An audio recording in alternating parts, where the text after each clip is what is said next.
week you talked a little bit about getting the ball to Julio. Somebody asked about that, and you talked about spreading it around. Can you comment on the gameplay between you and Julio on Saturday in the game?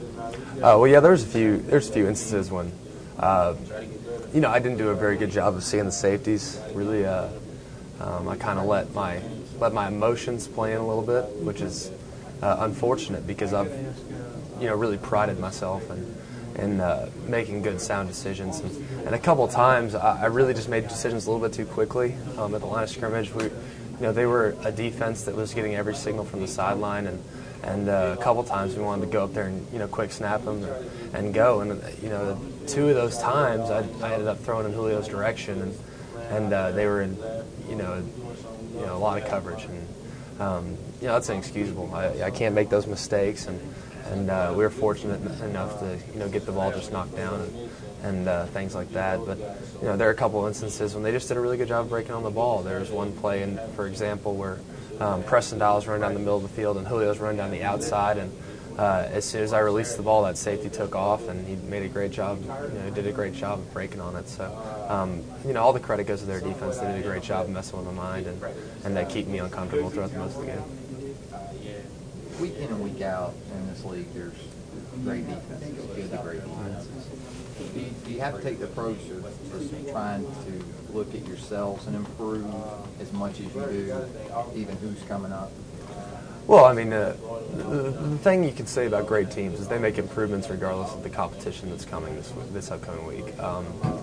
If you really look at the improvements we made from the Virginia Tech game to the North Texas game, obviously a 3-game span, the amount of improvements we made in both the passing game and the run efficiency and things like that were drastic. And a big reason to that is because we felt that we needed to make those improvements to be successful in the SEC. And obviously teams that didn't want to make those improvements, they would probably not make those improvements until they face a team like Arkansas, but not us. We played obviously competition that is obviously subpar, but we needed and understood that in order to be the most successful offense we can be, we made those improvements, and I think that's a testament to our coaching staff and our understanding that how important it is to be successful and try to make improvements each and every week.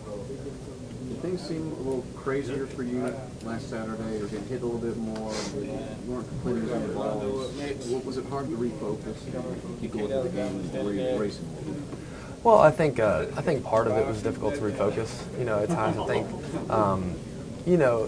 we talk and we've spent a lot of time, talking to people that have been around here and talking to Coach Saban and things like that. But one of the things, when Alex Smith was entering the draft, one of the knocks on him was the fact that he had never faced or experienced adversity.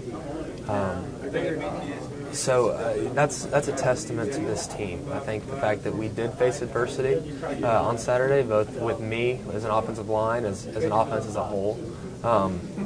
I think the fact that we're going to be able to bounce back from it, we were able to face adversity and overcome tough challenges and still able to get a 19-point victory on the road in the SEC. That's credit to our defense. It's a difficult circumstance, and one of the things that we're glad that we made those adjustments, and we're glad that we faced that adversity because we're going to be a better team because of it. And I think that the game was moving a little bit faster than I've been used to up to this point. I felt uncomfortable at times. We threw the ball away a ton. I felt like a lot of times I was just trying to get it out of my hand, and it led to some incompletions, and that's fine. Sometimes the best plays you can make as a quarterback are throwing it away and limiting turnovers. So I wasn't, I was obviously disappointed because I wish we could have done better as an offense. But I'm also pleased with the fact that we got a 19-point victory. We minimized turnovers, and we dominated the game. And Greg, having this feeling, does it help you as you get 6-0 and trying to really hone in and not let it all get to your head? But the main focus is the next week. Well, I think the fact that we did have some tough times on Saturday will allow us to be a more successful team in the long run.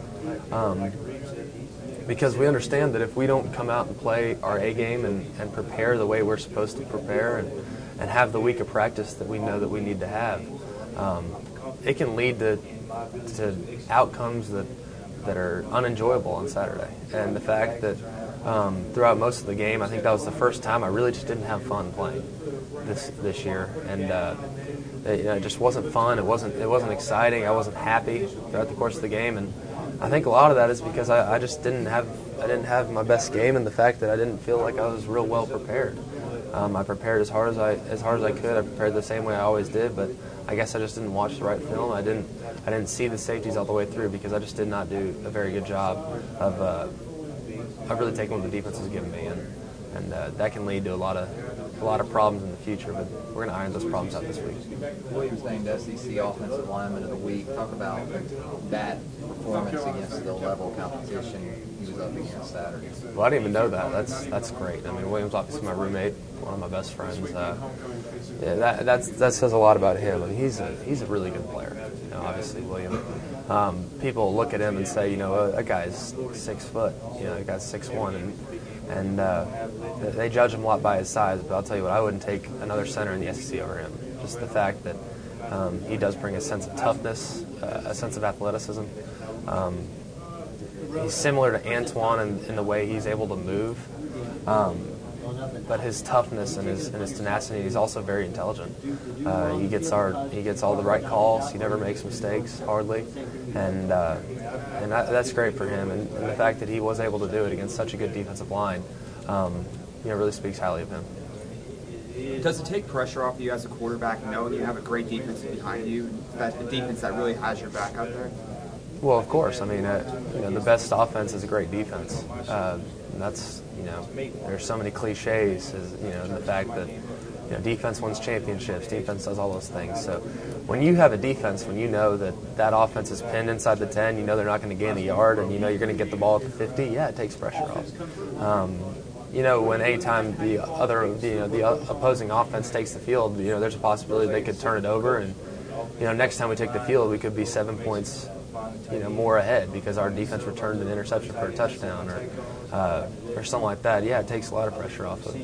But it also adds pressure in the sense that you don't want to turn the ball over, because if you give them the length of the field to work with, opposing offenses are going to have a difficult time scoring. So